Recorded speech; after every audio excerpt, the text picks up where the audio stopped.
manera formal. Iniciamos en la continuación del debate. La causa la identificamos únicamente para efectos de grabación 21-005449, 059 penales, seguida contra el señor contra el señor Luis Eduardo Quintana Aguirre. Don Luis, continúe prestando atención a todo lo que vaya a escuchar a partir de este momento.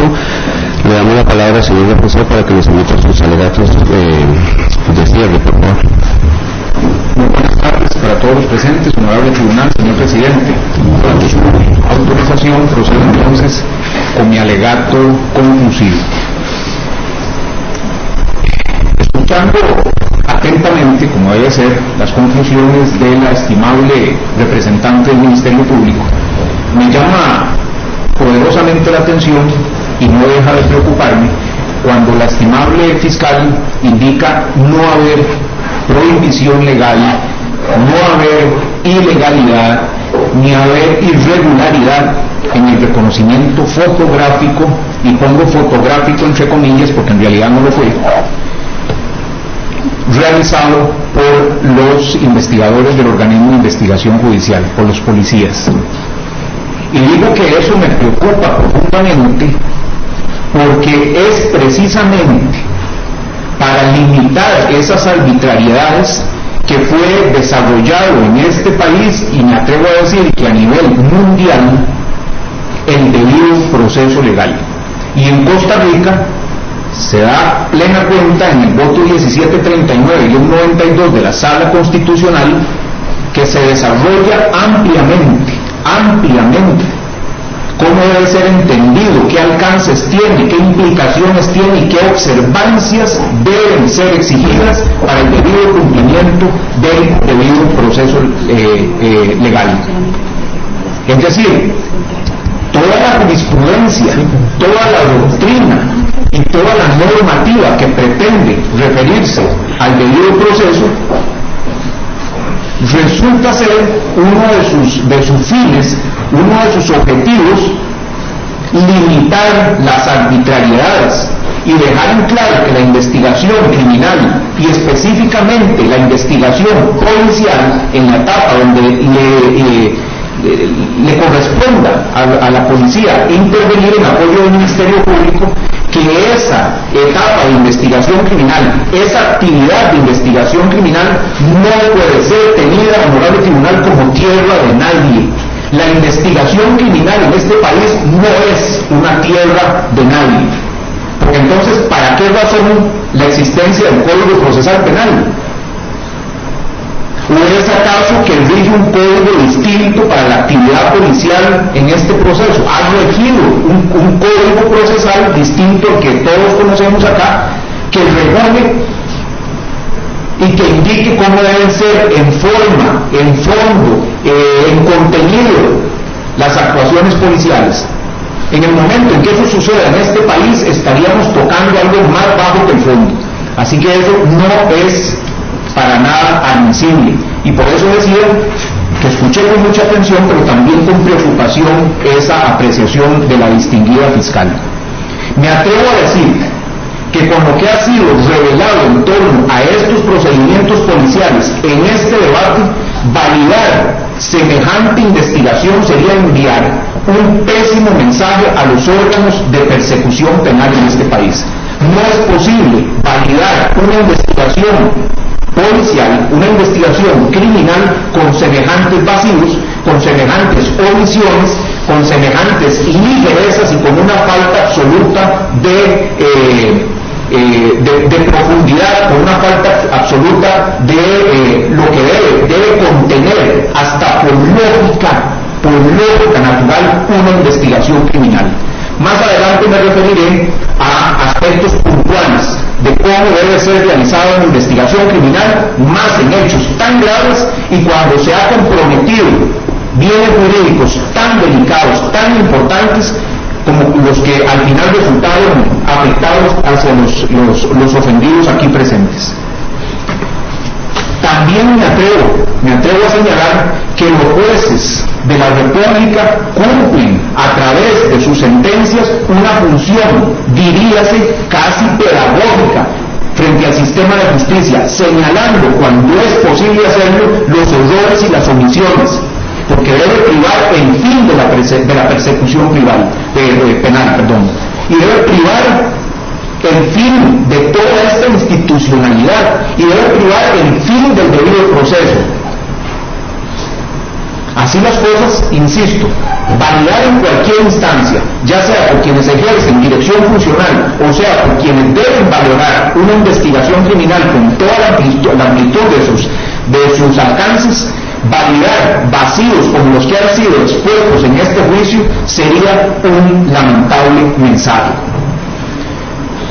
¿Para qué entonces, habiendo escuchado ya, habiéndonos impuesto del testimonio de quien tuvo a cargo la investigación criminal de estos graves hechos, me surge en lo personal, honorable tribunal, una enorme inquietud?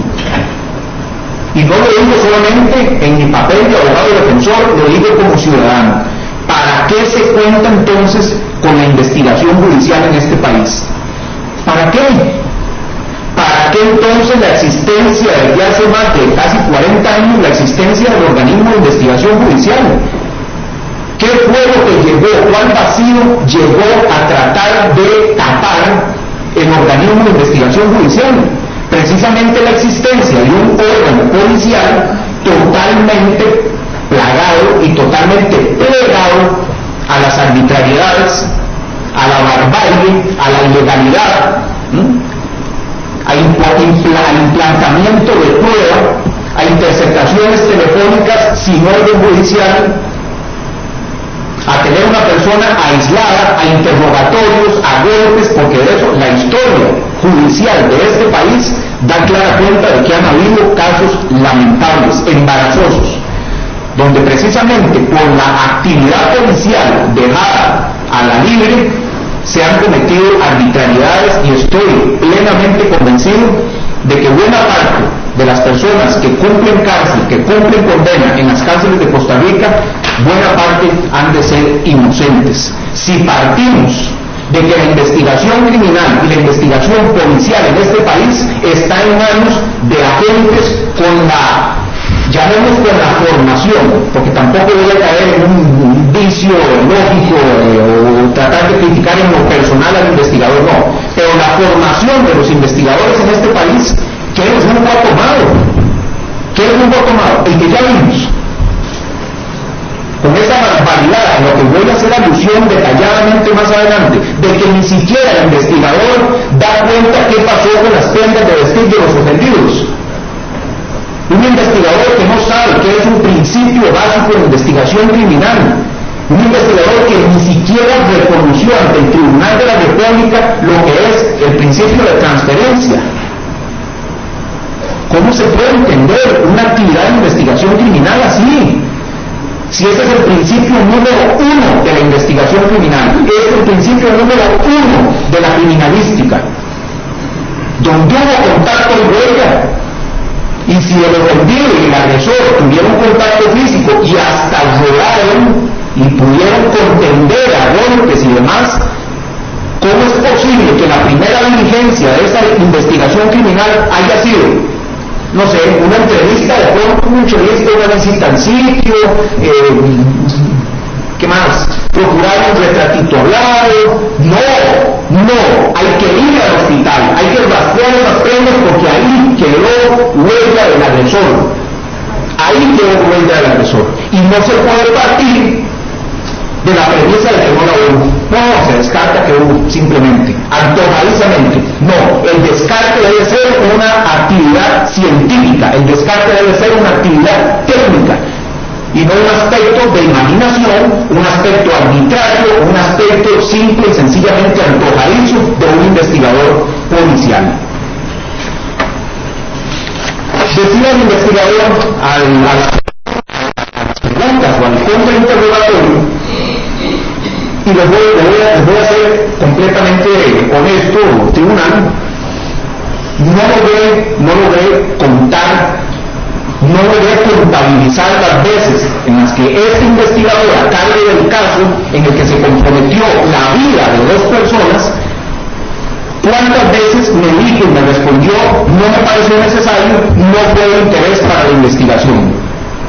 En cosas como que, porque, repito, honestamente no pude contabilizar, no logré contabilizar cuántas veces me respondió, no fue de interés para la investigación, no fue necesario para el caso. En cuestiones tan relevantes como documentar o darle rastreo hasta donde sea humanamente posible y más a las prendas de vestir de los ofendidos. A practicar un análisis tricológico en las evidencias decomisadas en la casa de allanada, en la casa de Luis. Un investigador que vino aquí a decir que no sabe lo que es un análisis tricológico. Pero entonces, ¿de qué investigación estamos hablando?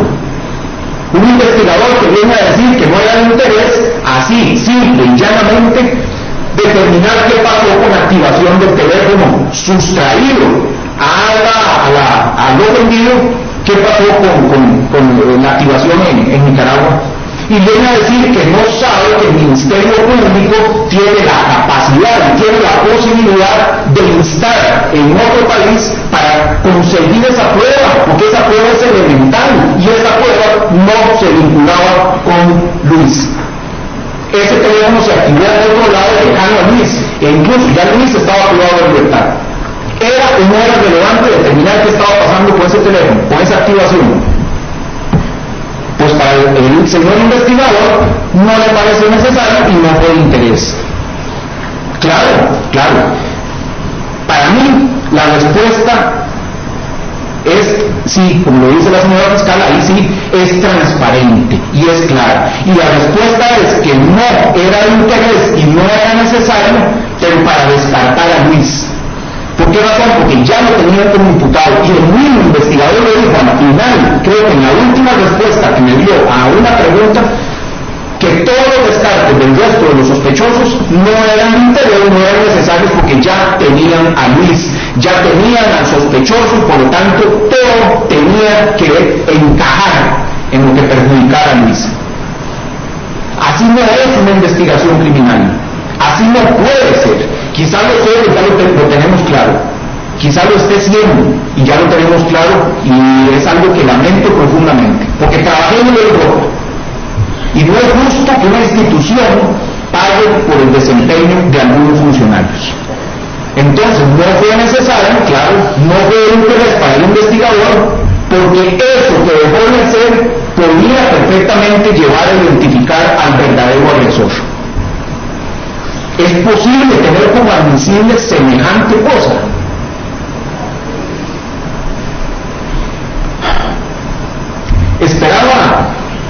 Sinceramente lo digo, esperaba un alegato de mayor altura y profundidad técnica de parte del Ministerio Público, y me refiero al alegato conclusivo. Hace alusión a los testigos complacientes, según lo llamó la distinguida fiscal. Está bien. Eliminemos hipotéticamente a los testigos complacientes, eliminemos hipotéticamente la versión de los testigos complacientes según el dicho de la señora fiscal. Hagamos ese ejercicio, ¿qué queda? Ahora sí, digamos que no vinieron, digamos que no fueron escuchados esos testimonios. ¿Qué queda? No para que el imputado demuestre su inocencia, sino para que el ente que acusa demuestre la vinculación y la atribución de esos hechos tan graves a Luis. ¿Qué queda? Eliminemos hipotéticamente eso y veamos qué queda. Para demostrar culpabilidad, no para que vengan esos testigos a demostrar la inocencia de un imputado, porque así no son las reglas del juego en el debido proceso, y eso lo conocemos. La carga de la prueba, el derecho penal, la tiene quien acusa, y no puede de ninguna manera excusarse al realizar toda actividad posible, y no solo para inculpar.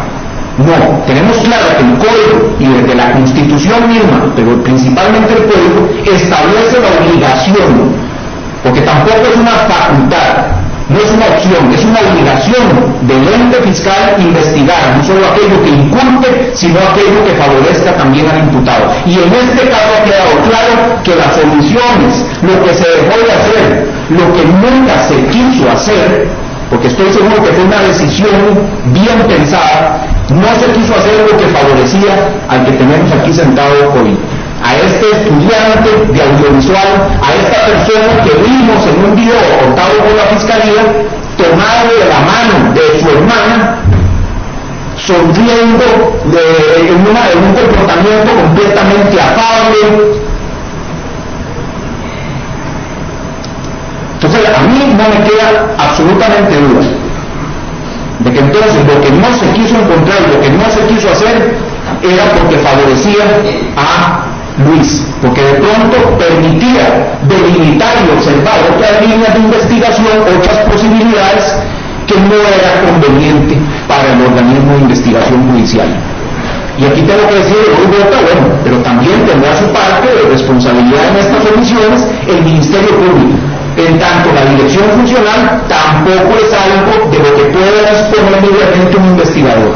La dirección funcional es una norma, deviene de una norma, tiene que cumplirse. ¿Y por qué razón existe dirección funcional? Entremos entonces a los términos y los conceptos. ¿Por qué existe la dirección funcional? Precisamente porque el ente encargado de la investigación, por esas obligaciones a las que acabo de aludir, es el Ministerio Público. Y el auxilio en cuestiones técnicas, como es la investigación criminal, lo encuentra en el OIJ. Entonces también cabe responsabilidad en esas omisiones de parte del Ministerio Público, que en todo momento, según el dicho del investigador, estuvo enterado de buena parte de lo que estaba sucediendo, y aún así lo validó, y aún así no solo validó lo que se venía haciendo irregularmente, sino que tampoco hubo iniciativas como ente cuya naturaleza es la persecución penal, tampoco hubo iniciativas para que se hiciera lo que no se estaba haciendo, y no las hubo ni en tiempo, ni en forma, ni en espacio. Me queda claro absolutamente que no fue la distinguida fiscal que está compareciendo en este debate la que tuvo a cargo esa investigación. Me queda absolutamente claro. Pero qué interesante hubiera sido, a criterio de esta representación, que el fiscal que tuvo a cargo esa investigación estuviera ahí sentado, defendiendo lo indefendible. Honorable Tribunal, cuando se trata de argumentar con coherencia, se supone que la premisa de partida no debe alejarse demasiado de la conclusión. Ese es un principio básico en la argumentación. Y por esa misma razón debo, y con el debido respeto hacia el Tribunal, debo darle continuidad a mi alegato conclusivo remitiéndome a mi alegato de apertura. Necesariamente tengo que hacerlo, porque el día de hoy la señora fiscal y lo repitió casi que literalmente cuál fue la teoría del caso expuesta en el alegato de apertura de esta representación. Si recuerda el Tribunal la manifestación de esta representación, me referí claramente a lo que ha determinado, a lo que ha ilustrado el doctrinario Claudio Roxini. ¿Y por qué Claudio Roxini? Porque los aportes de este científico jurídico han informado durante décadas el desarrollo de la ciencia jurídica en este país a nivel mundial prácticamente. ¿Y qué es lo que nos decía Claudio Roxini? Y con eso empecé mi alegato al inicio de este debate. El Estado de Derecho debe proteger al ciudadano con el derecho penal, en clara alusión a las víctimas, a los ofendidos, a los perjudicados, a los que llegan y nos tocan la puerta pidiendo una respuesta de justicia. Pero Claudio Roxini, por supuesto que nos dice, pero también el debido proceso debe proteger al ciudadano del derecho penal. ¿Cómo entendemos esto? Claramente porque el derecho penal tiene consecuencias graves, porque el derecho penal normalmente se materializa en atentados a su vez hacia los derechos fundamentales de las personas. Les priva de libertad, permite que se allane que se vulnere la intimidad de las personas, principalmente, para no extenderme mucho con esta cuestión de los derechos que se ven comprometidos a través de la intervención del derecho penal. Pero Claudio Roxini tiene toda la razón. Y cuando hace alusión a que el Estado de Derecho debe proteger al ciudadano del derecho penal, hace mención absoluta a la persona que está siendo acusada y que está siendo perseguida. Y que en este caso, en este debate, resulta ser el estudiante de audiovisual, el trabajador Luis Quintana. La defensa técnica de Luis Quintana y la defensa material del mismo ha demostrado en el curso de este plenario la inexistencia de elementos probatorios suficientes para atribuirle los graves hechos que se le están siendo acusados. Pero también ha demostrado que la etapa preparatoria y específicamente la actuación de la Policía de Investigación como apoyo al Ministerio Público estuvo, y lo digo y lo repito y lo recalco y lo enfatizo, plagada de errores, plagada de inobservancias, plagada de omisiones procesales que han llevado a señalar como acusado a la persona equivocada. La investigación criminal fue todo en este caso, todo menos diligente, todo menos exhaustiva, todo menos transparente, honorable tribunal. A partir del fondo de interrogatorio a que fue sometido el investigador a cargo del caso, precisamente lo que no se hizo fue lo que permitiría determinar la identidad del verdadero agresor.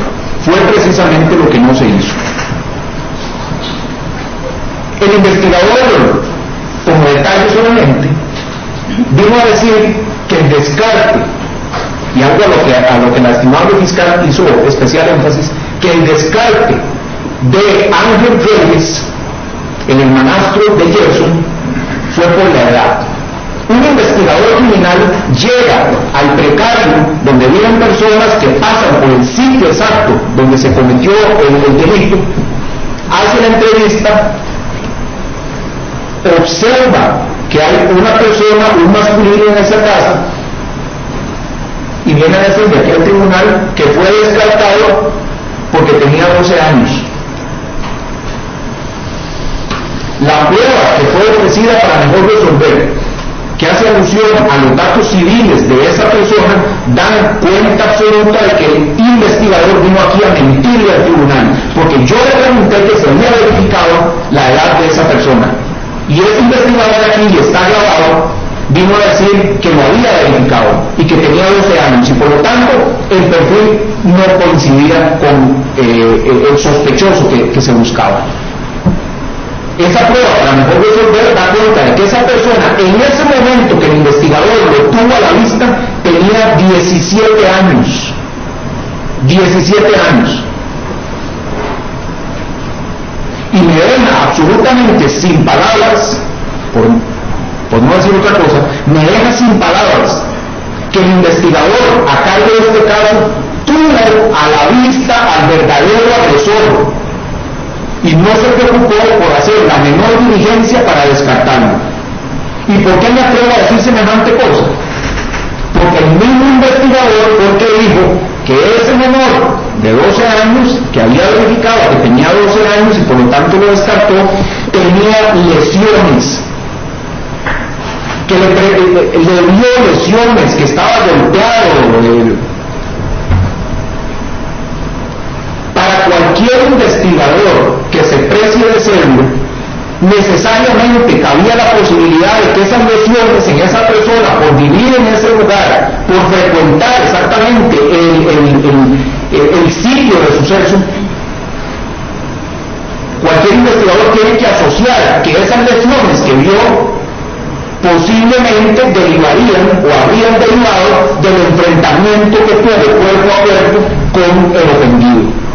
Incluso, ¿cómo se descartó, y lo digo porque no se hizo, cómo se descartó que el agresor hubiese recibido alguna lesión punzocortante de su propia arma? ¿Cómo se descartó? Si incluso desde la misma atención al sitio del suceso, eso ni siquiera se procuró. No hubo perros en el sitio, no hubo aplicación de técnica o método científico dispuesto para eso, y si estuviera estuviéramos, y lo digo con todo respeto, si estuviéramos en Haití o si estuviéramos en cualquier país, cualquier sistema sin los recursos necesarios sería entendible. Pero el organismo de investigación judicial, técnica y científicamente, está catalogada como una de las mejores policías a nivel continental. Entonces, teniendo las herramientas y teniendo los recursos, ¿cómo, honorable tribunal, cómo se justifica una decisión de no atender un sitio de suceso como corresponde? ¿Cómo se justifica?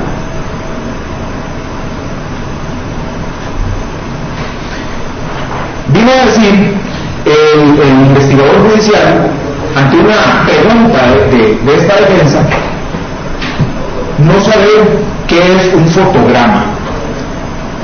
Cuando le amplío la pregunta o se la reformulo, de que si sabe, si se puede sacar una fotografía, una imagen fija de un video, el investigador dice que no. En los informes que ese investigador firmó, hay imágenes extraídas no de cualquier video, hay imágenes extraídas y puestas en los informes que él suscribió, extraídas del video que le fue mostrado a la ofendida. ¿A quién pretende tomarle el pelo este investigador? ¿A quién? Con semejante, no sé cómo llamarlo, pero con semejantes contradicciones, ¿a quién pretende tomarle el pelo?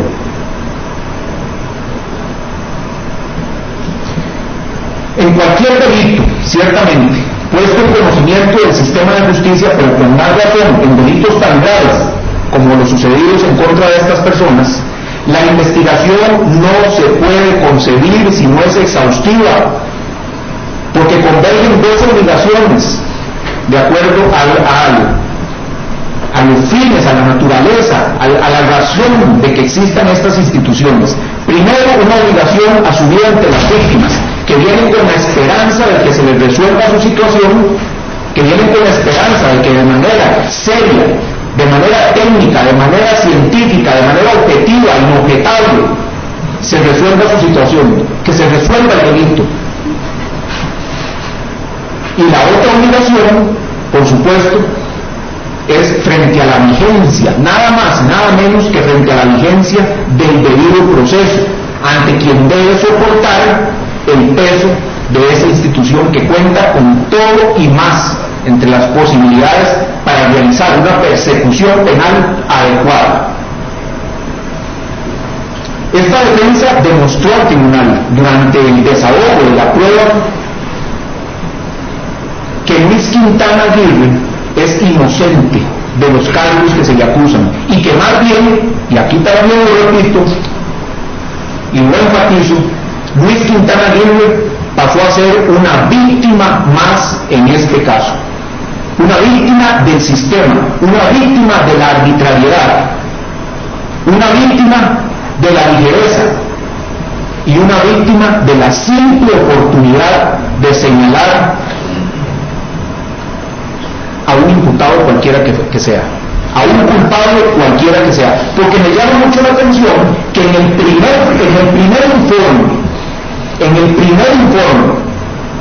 que fue la de Folio 1 y siguientes, ya desde ese momento el organismo de investigación judicial menciona, me parece que en el punto 3, que ya están ante la certeza de la responsabilidad de Luis ante estos hechos. Desde el primer informe.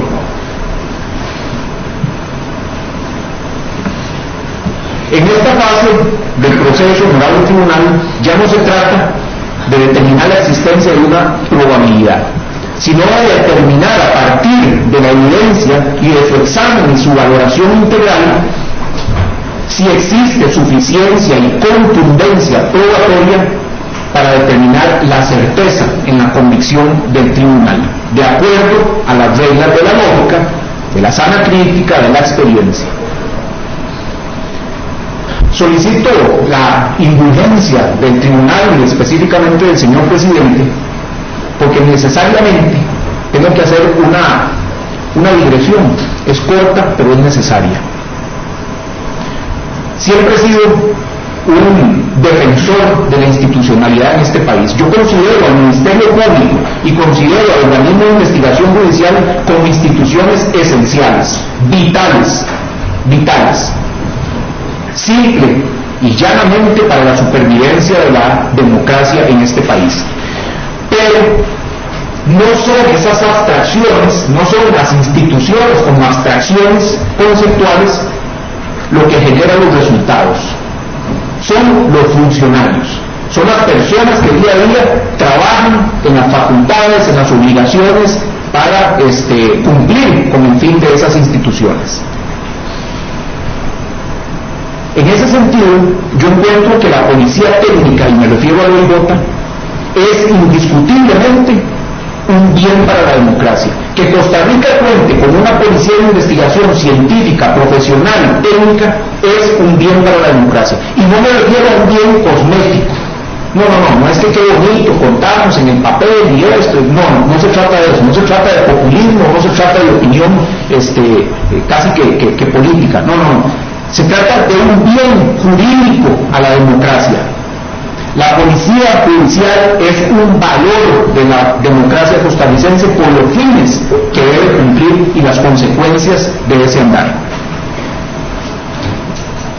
Tan es así, honorable tribunal, que todo el sistema judicial en este país, normativa, organizacional y funcionalmente, está creado y estructurado para evitar la condena de un inocente.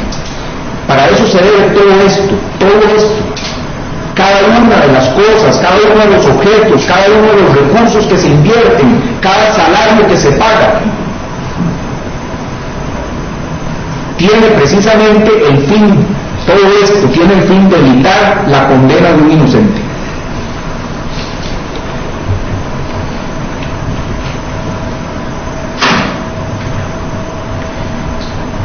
Volviendo a las omisiones que dejó en claro el investigador judicial, caemos en cuenta de que en un caso tan complejo como este, un caso por tentativa de homicidio, donde estuvieron a punto de perder la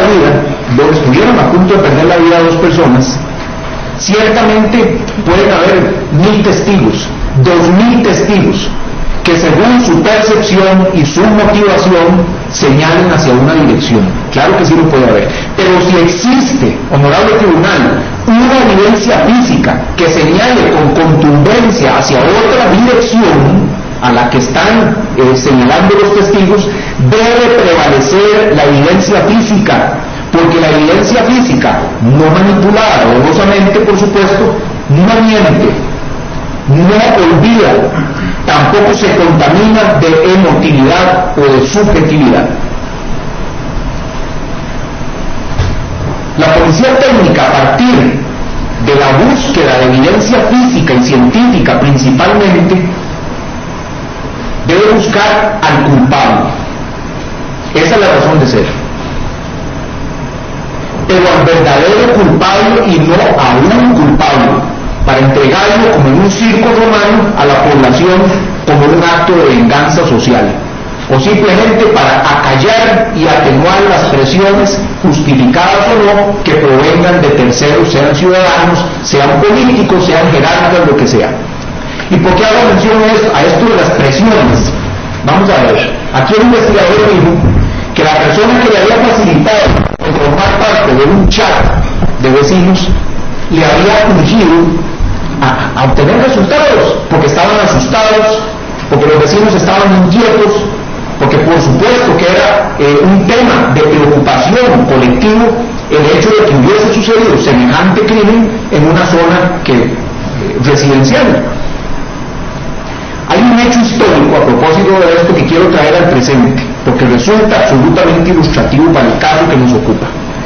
Para los atentados terroristas del 11 de marzo en Madrid, en la estación de trenes, en el momento en que se da noticia que ocurre ese evento criminal, el presidente Aznar, el presidente español, convoca a la prensa y dice el presidente que se va a investigar al grupo ETA, al grupo terrorista ETA,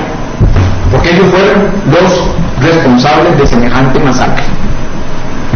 Los periodistas, haciendo su trabajo, van y buscan al jefe de la policía, de Madrid, y le dicen: señor director, el señor presidente dice que se va a investigar a la ETA como responsable de estos graves hechos. La respuesta del jefe de policía fue: no se está investigando en este momento, porque la línea de investigación que nos revelan los indicios en el sitio, a partir del sitio, nos guían hacia otra dirección. Se van nuevamente, con algo de polémica tal vez, se van, buscan al presidente y le dicen que el director de la policía lo está contradiciendo, que dice el director de la policía que no se está investigando el grupo ETA, sino que la línea va por otro lado. Aznar le responde: es que es una orden, yo soy el jefe de Estado, soy el presidente de la República, y por lo tanto es una orden que se investigue a la ETA.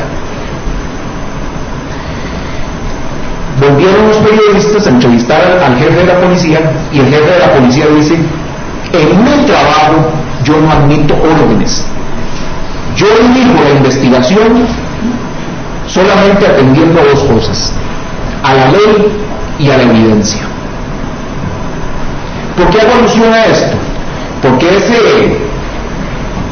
ese caso se resolvió,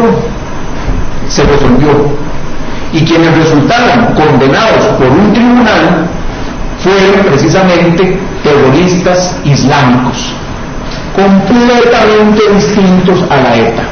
¿Qué hubiera pasado, honorable tribunal, si el director de la policía se hubiese plegado a la instrucción política?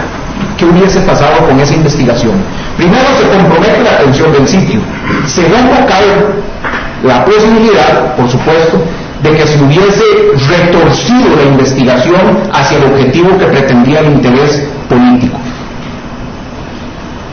Eso, ni más ni menos, guiarse por la ley, guiarse por la evidencia, es como establecer la diferencia entre una carnicería y una cirugía láser. La carnicería se da cuando la política, la negligencia, como en este caso, o la incapacidad pretenden hacer justicia, pretenden ingerir en la justicia, mientras que la cirugía láser se da cuando se permite una investigación técnica, exhaustiva, rigurosa, objetiva. La investigación criminal y la criminalística como disciplina técnica están íntimamente vinculados, y eso creo que los que estamos acá y somos profesionales en derecho lo sabemos. Hasta podría decirse incluso que los límites entre investigación criminal y criminalística llegan a diluirse, prácticamente casi a desaparecer, porque es a través de una relación simbiótica entre la criminalística y la investigación criminal que se logra resolver un hecho delictivo. Y su relación está tan estrecha que incluso puede concebirse que la criminalística hace parte necesaria de la investigación criminal como esa convergencia de métodos para resolver hechos delictivos. Yo esperaba también que el investigador criminal a cargo de este grave hecho, y lo esperaba no solo como abogado sino como ciudadano, de que el investigador estuviera enterado de cuál era el fin de la investigación criminal, y que estuviera enterado, al menos mínimamente, de cuáles son los principios que rigen la investigación criminal y la criminalística. ¿Cuáles son esos principios? No me voy a extender demasiado, pero los voy a enumerar porque es absolutamente vinculante para lo que sucedió en este estrado. El principio número 1 de la investigación criminal, el principio número 1 de la criminalística es el principio de intercambio o de transferencia. Ese es el número 1. De ahí parte la buena o mala resolución de un caso. No es casual que esté puesto como el principio principal, como el número 1. El segundo principio es el principio de reconstrucción, lo que remite a que el acervo indiciario o probatorio a partir de una debida atención de un escenario criminal tiene que permitir reconstruir lo sucedido. Toda evidencia, el cúmulo, el acervo indiciario de evidencia, porque todavía no se puede hablar de prueba, los indicios, la prueba tiene que permitir reconstruir, al menos a partir de hipótesis, lo sucedido, el hecho que se investiga. El tercer principio, el principio de probabilidad, y ese alude necesariamente a objetividad y a no dar lugar de ninguna manera a la subjetividad, porque es un tema, es un principio que se basa en aspectos cuantitativos, es decir, cuánto se acerca en cuanto a probabilidad lo que yo estoy obteniendo con lo que realmente sucedió. ¿Qué tan probable es que lo que yo estoy obteniendo a través de la investigación criminal me esté permitiendo establecer una probabilidad de que los hechos hayan sucedido así? Esos son los tres principales principios de la criminalística y de la investigación criminal. Me pregunto, honorable tribunal, ¿qué credibilidad puede tener una investigación que se apartó flagrantemente de esos principios? ¿Qué credibilidad puede tener un investigador que ni siquiera sabe cuál es el principio de intercambio, el principio número 1 de la investigación criminal y de la criminalística? Eso explica perfectamente por qué razón se abordaron con negligencia e insuficiencia el sitio de suceso, la búsqueda y recuperación de las prendas de vestir de los ofendidos, la búsqueda y recuperación de evidencia en el allanamiento y, por supuesto, del proceso de descarte de los sospechosos. ¿A quiénes me refiero? A Andrei, Ángel y al mismo Gerson.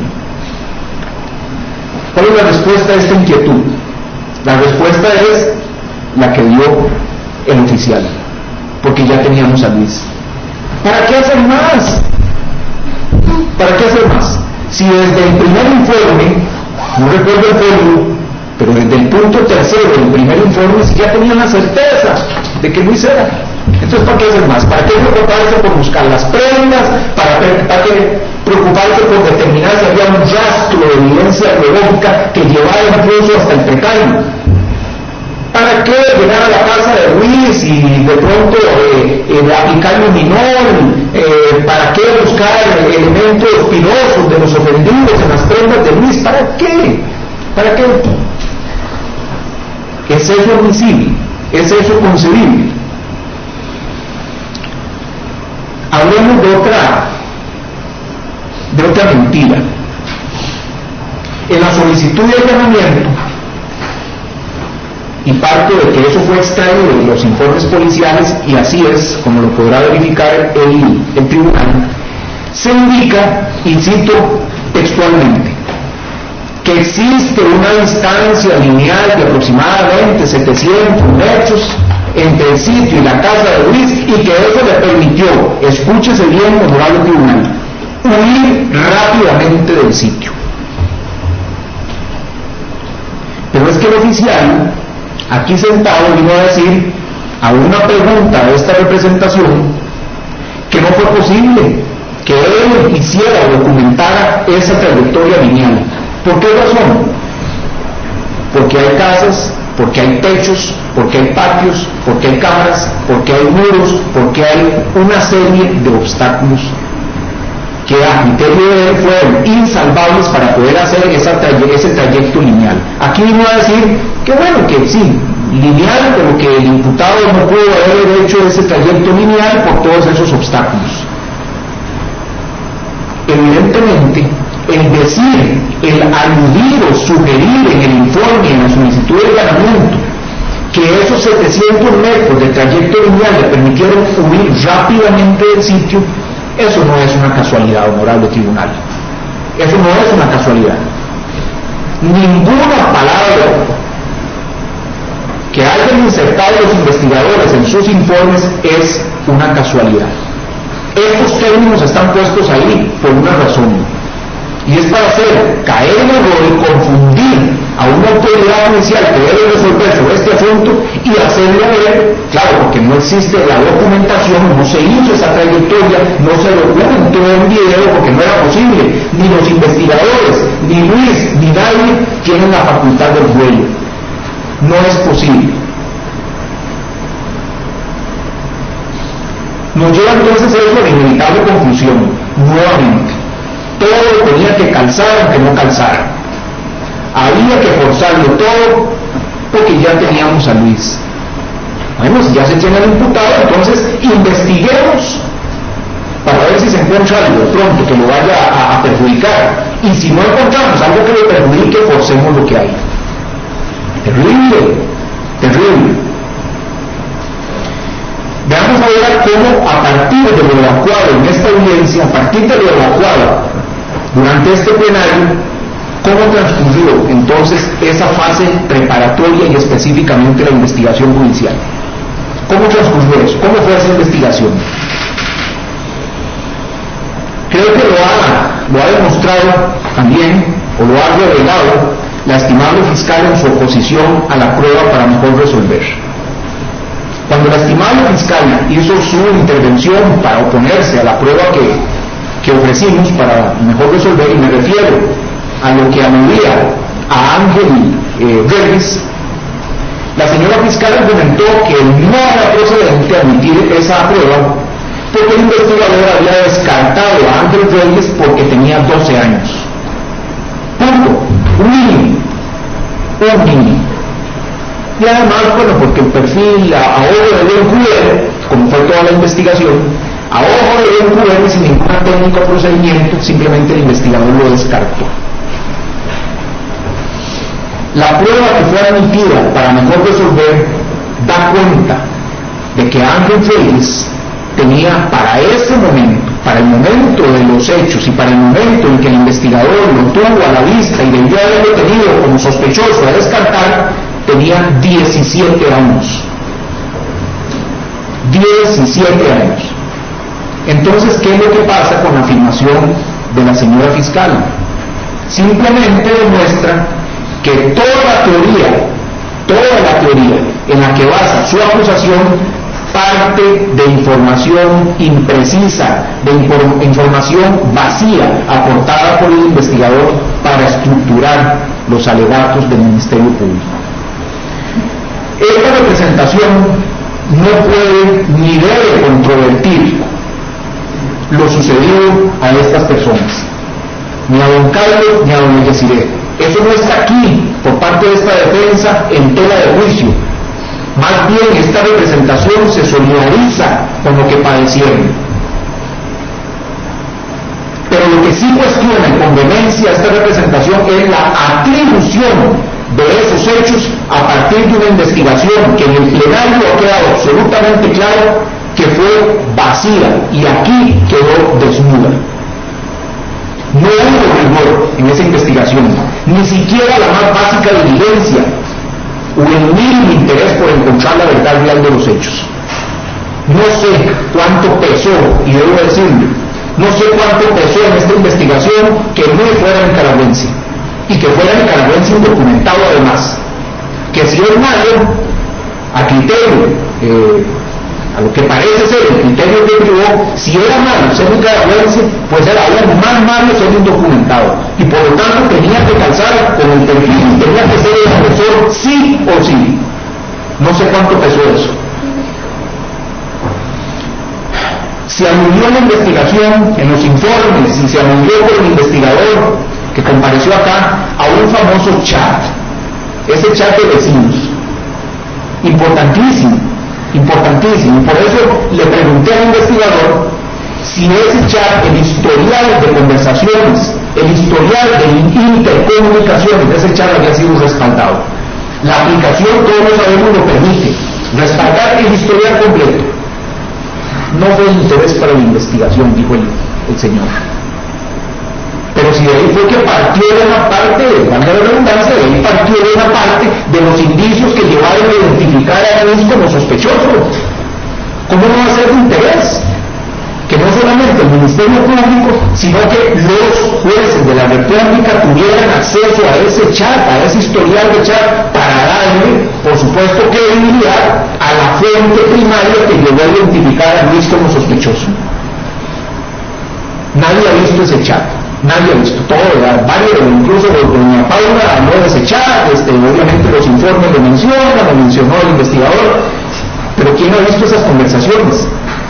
No sabemos al día de hoy si realmente circularon fotografías de Luis, cuántas circularon, a quiénes se hicieron llegar, y no solamente el retrato como se ha venido a decir. ¿Quiénes vieron ese chat? ¿Quiénes vieron esas fotografías? ¿Qué mundo tomó esa información? Y me refiero a las fotografías, no a los retratos, porque la naturaleza del retrato de pronto permite informar a la población para recuperar información acerca de posibles sospechosos. Pero las fotografías es otra historia, Ubican a Luis, la investigación ubica a Luis en la zona, en el Tirol, le toman video, ya vimos el video, no hay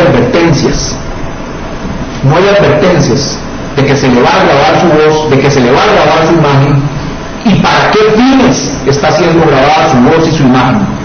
Esos fines, ¿qué pretendían?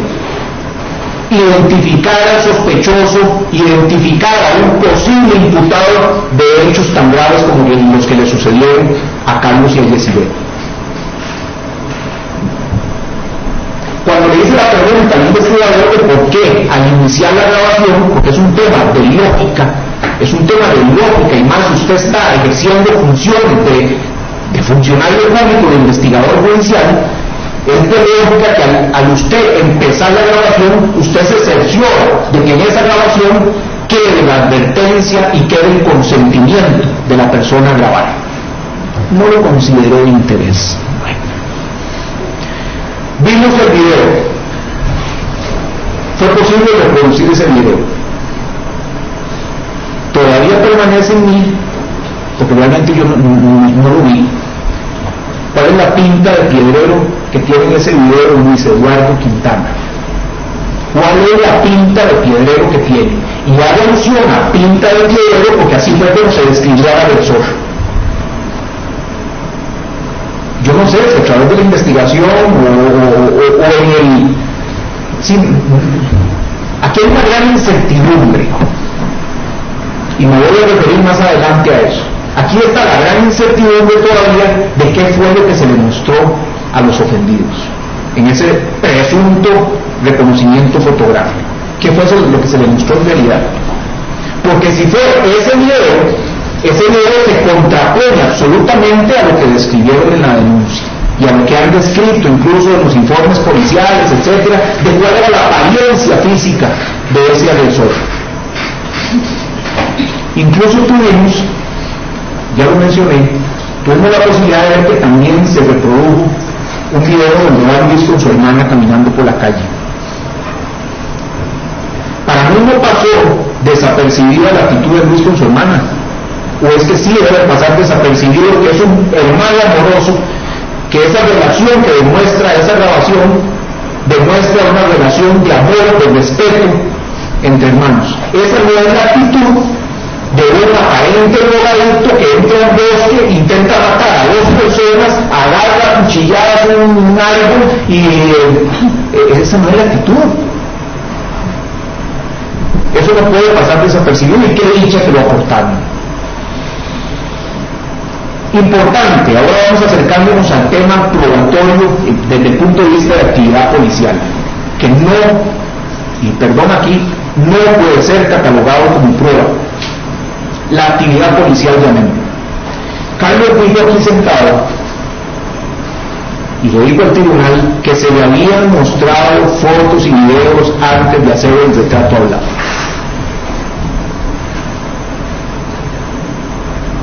¿Cómo es posible entender eso? ¿Cómo es posible no desprender, no derivar como actividad lógica que incluso la confección de esos retratos hablados, específicamente en el que participó Carlos, estuvo viciado, estuvo condicionado? Si el mismo ofendido dijo aquí ante el tribunal haber tenido acceso a fotografías y videos por parte de la policía antes de hacer el retrato hablado, Carlos se le preguntó acá también sobre el tema del acento de la persona que les atacó. Por razones entendibles, comprensibles, don Carlos dio una respuesta distinta a lo que había declarado durante el proceso. En el folio 3 exactamente del legajo principal, está en ese informe la versión que recopila el organismo de investigación judicial del ofendido don Carlos Putoy. Y ahí se dice claramente, y por eso solicité hacer lectura literal en el momento que se estaba incorporando ese elemento probatorio documental, de que don Carlos dijo el sujeto era tico, sin acento particular. También dijo don Carlos ante el OIJ, según los informes, que a pesar de ser ese agresor de contextura delgada y débil, pudo dominando a él, y el ofendido le dice mide 1,80. ¿Quién está mintiendo aquí? ¿Quién está siendo impreciso? Yo no me atrevería a decir que don Carlos está mintiendo. No me atrevería. No tengo elementos para eso. Pero de que hay imprecisiones, las hay. Y no imprecisiones periféricas, no imprecisiones que puedan generarse a partir del paso del tiempo, a partir de... No. Porque esa versión que recopila el organismo de investigación judicial es reciente al momento de los hechos. Puede ser que lo que dijo don Carlos aquí, sí, puede ser que haya sido objeto de olvido, de imprecisión, de modificación, pero ¿cómo se explica que en la primera entrevista que le hace el OIJ a don Carlos diga que el sujeto era tico? ¿Cómo se explica eso? Doña Paula Grabón, me imagino que así se dice el apellido, vino a decir aquí sentada ante el tribunal y bajo juramento que la ofendida nunca le describió al agresor.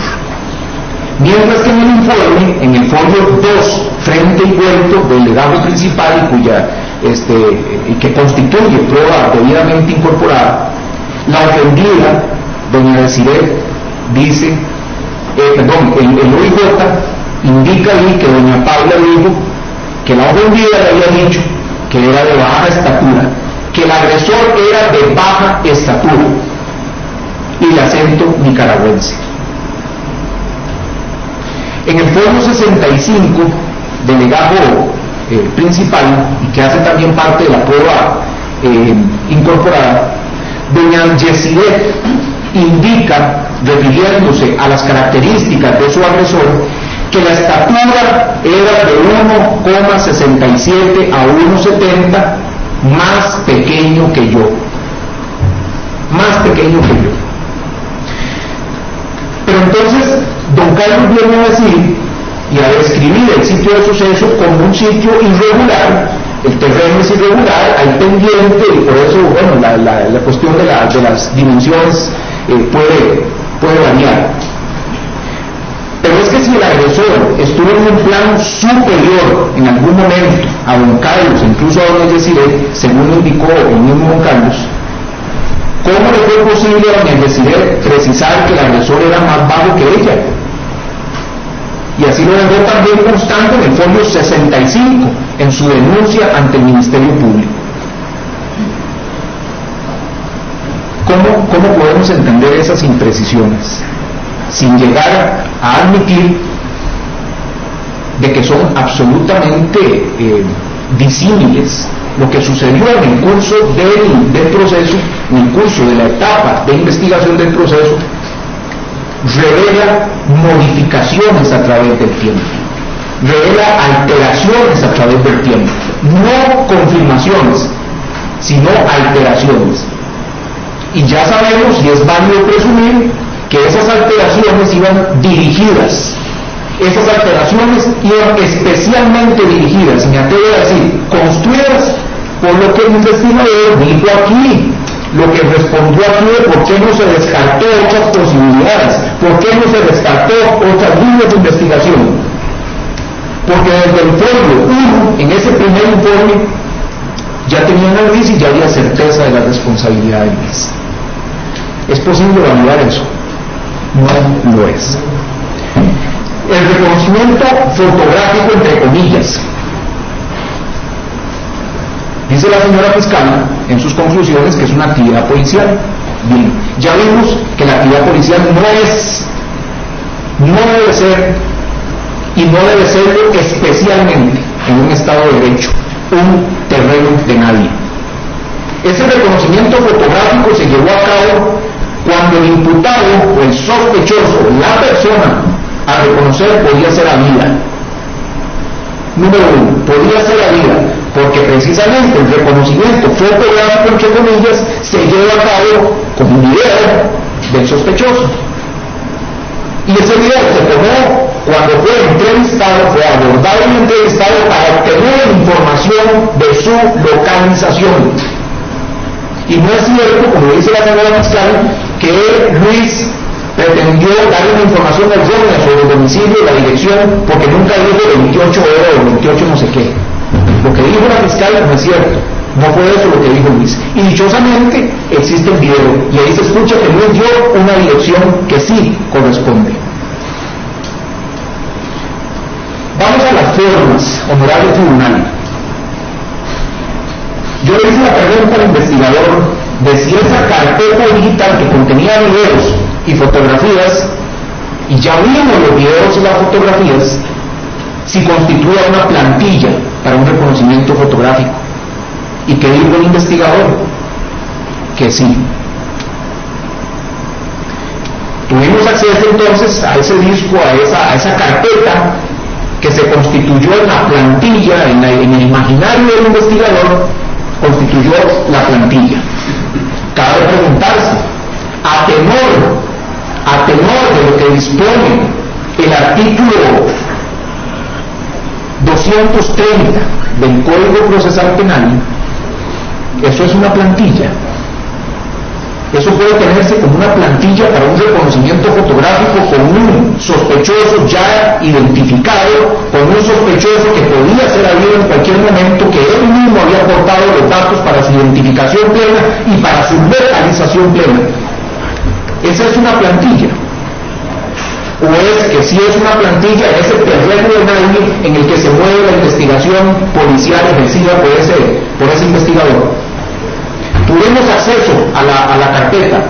Esas son imágenes improvisadas.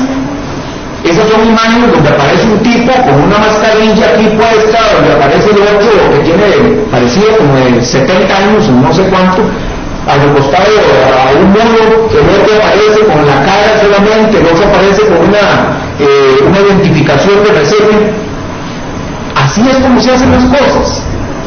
Así es como deben hacerse las cosas para llegar a concluir válidamente la resolución de un caso. Es así como es posible hacer las cosas. Basta rememorar lo que dijo el investigador cuando se le preguntó sobre específicamente el reconocimiento fotográfico, entre comillas. La primera reproducción del video de Luis, dijo aquí sentado ante el tribunal el investigador, había sido accidental. Ups. El investigador no tenía ni idea aparentemente en ese momento de que en esa carpeta había videos. Entonces, se sienta la atendida con el Yesibel, se le empieza a reproducir el contenido de la carpeta y bueno, el investigador dijo que fue accidental. Pero entonces, ¿qué pasó con el reconocimiento realizado con Don Carlos? Otra vez, y eso no es lo más grave. Lo más grave es que esa inconsistencia, esa mentira, quedó registrada en las actas correspondientes de ese reconocimiento policial. Porque en las dos actas que repiten ahora, exactamente repiten ahora, y se le cuestionó sobre eso, y de la forma fácil, ligera, como llevó la investigación, la forma fácil y ligera para salirse del embrollo, es decir, que consignó la hora de la firma. Entonces, en ese terreno de nadie, donde aplica y está vigente un código procesal penal que no es entonces sí, se puede hacer todo eso se vale. Incluso que para el la segunda comparecencia del segundo ofendido, otra vez ups. De manera accidental nuevamente se reproduce el video de Luis. Eso se consigna en los folios 20 y 21 donde están las actas debidamente incorporadas. Entonces, en esas actas dice que repentinamente se reprodujo el video de Luis en ambos casos. Claramente, para esta actividad policial se infringió flagrantemente lo que dispone el artículo 230 del Código Procesal Penal. Porque esa figura tutelada, regida en ese numeral del Código Procesal Penal, dice y permite esa actividad de exhibir fotografía de quien no pueda ser habido,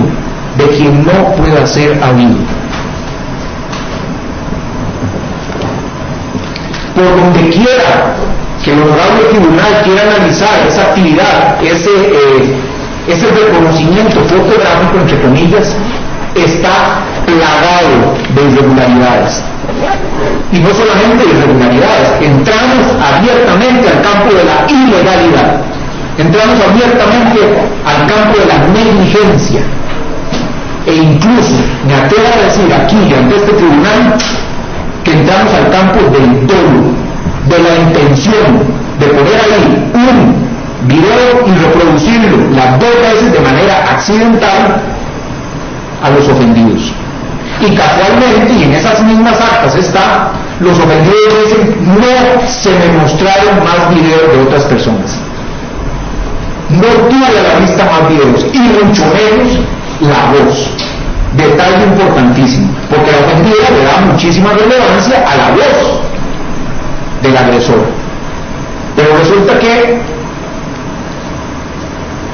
la acomodaticia investigación solamente reprodujo a los dos ofendidos un video de Luis, y sobre ese video tenía voz. No se permitió, no se tuvo acceso por parte de los ofendidos a un reconocimiento formal, legal, transparente de voces. ¿Por qué no?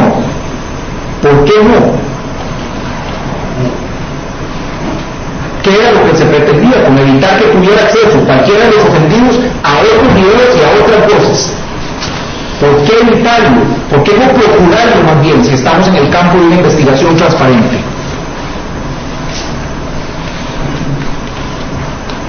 Esto indefectiblemente nos tiene que llevar a derivar que donde no existe control sobre la actividad policial, todo es posible. Incluso, más adelante lo iba a mencionar, pero vale la pena hacerlo en este momento porque estoy abordando el tema medular del reconocimiento fotográfico, entre comillas. Cuando pasa la necesidad, y eso lo digo el investigador aquí, pasa la necesidad, se da la situación, se reproduce el video, etcétera, ella necesita hacer una pausa, sale. ¿Con quién tiene contacto? Don Carlos dice que con nadie. El investigador dice que sí hubo contacto entre don Carlos y doña Yesiré, y que incluso doña Yesiré le dice: ahí está, lo reconocí. Y entonces, ¿en qué terreno nos estamos moviendo en esa investigación criminal?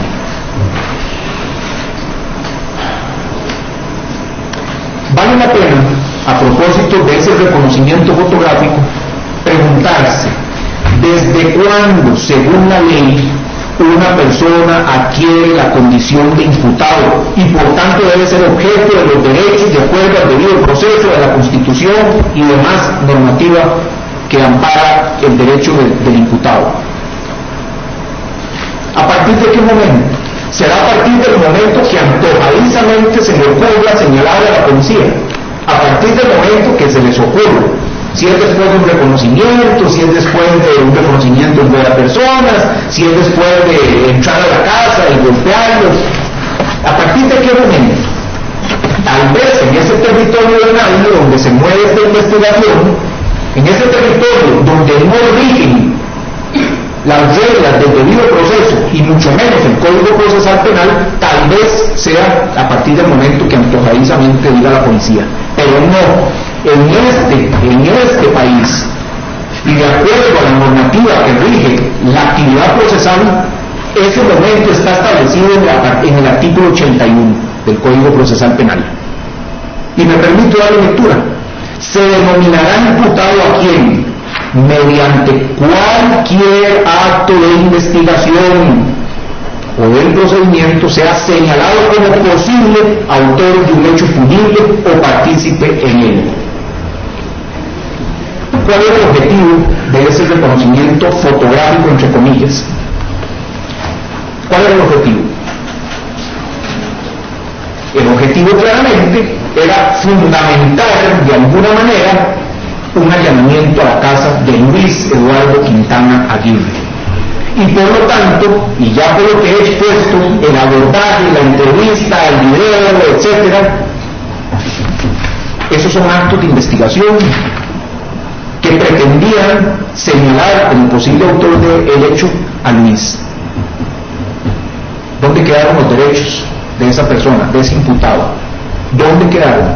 Desde el abordaje, desde la entrevista, sabiendo que era un sospechoso, porque así lo iba a hacer el investigador, porque así se lo refirieron en el famoso chat y en los mensajes que no había visto, a partir de ese momento era sujeto de derechos o no eran actos de investigación, o qué era lo que estaba haciendo ese investigador ahí, qué era lo que estaba desarrollando en ese campo.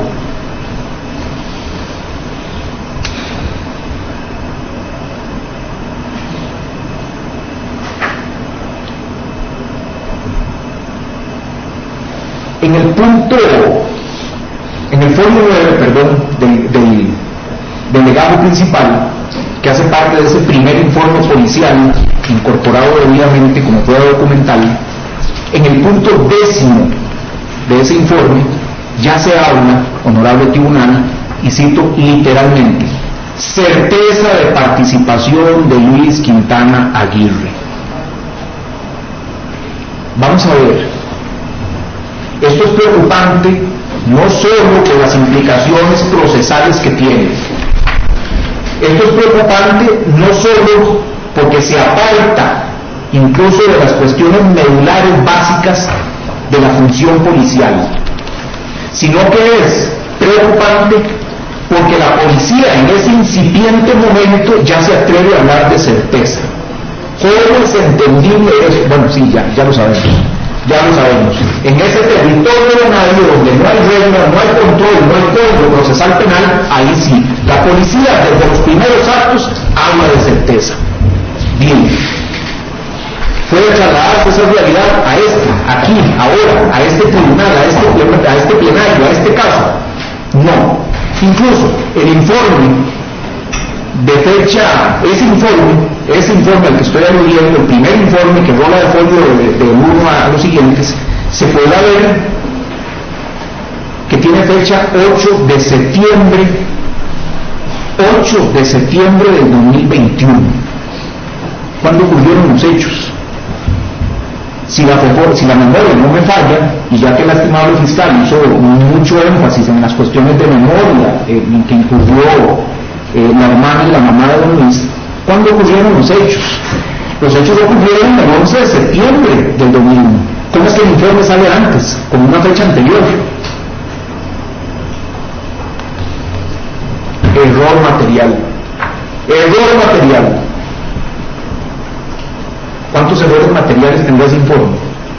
Y ahora voy a señalar varios. Errores materiales. Si eso no implica de alguna manera el descenso en la credibilidad de los alcances de esos informes policiales, sería igualmente preocupante. Bien, ese informe fue recibido en el Ministerio Público el 8 de octubre del 2021, es decir, menos de un mes después de los hechos. Menos de un mes. Digamos que fue, sí, llamémosle un error material en la fecha. Pero lo cierto es que los hechos ocurren el 11 de septiembre. El Ministerio Público recibe ese informe el 8 de octubre del 2021. y ya el OIJ tenía certeza de que Luis era el agresor. Si esto no acusa una línea de investigación predispuesta, yo no sé qué lo hará. Si desde el primer informe había certeza, criterio de investigadores judiciales llamados a ser serios, exhaustivos, técnicos, todos, si el determinar en ese informe que había certeza sobre la responsabilidad de Luis, ya yo no puedo imaginarme una línea de investigación más dirigida desde el puro inicio de esa investigación. ¿Y por qué?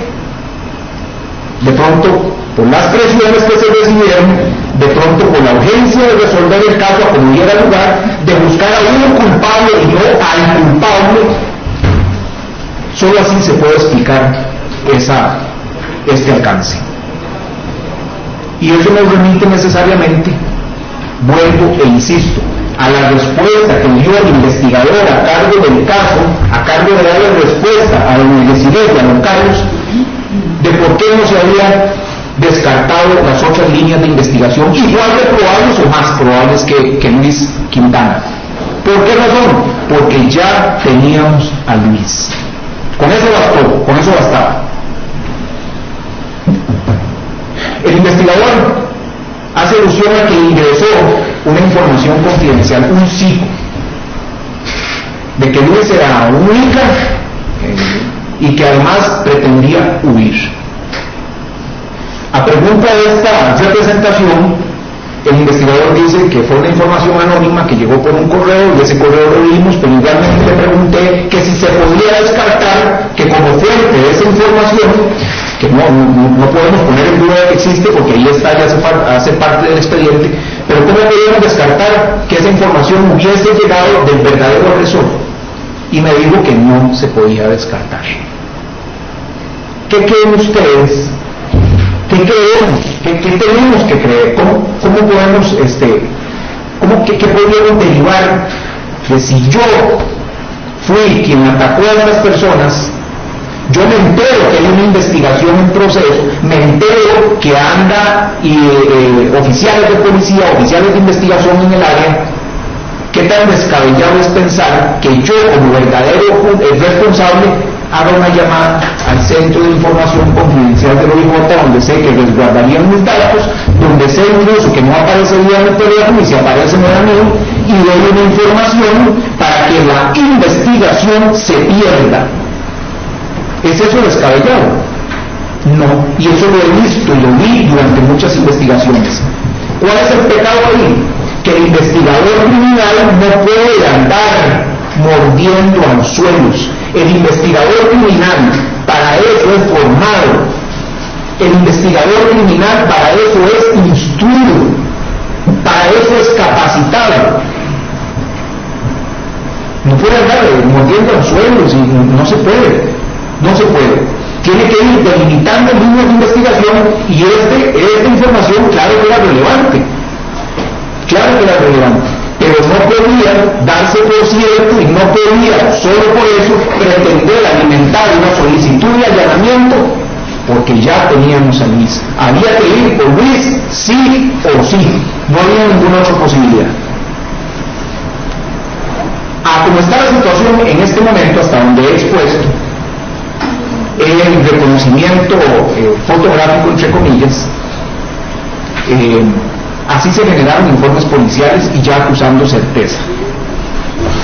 Licenciado, permítame, si no lo interrumpo abruptamente, hacemos una pausa de 5 minutos. O usted me dice si continúa y me señala a usted para no interrumpirlo yo. Señor presidente, muchísimas gracias y más bien estaba pronto a solicitarle una pausa. ¿Sí? Muchas gracias. ¿Lo hacemos ya? Sí, si gusta está bien. Vámonos entonces. Muy amable, gracias.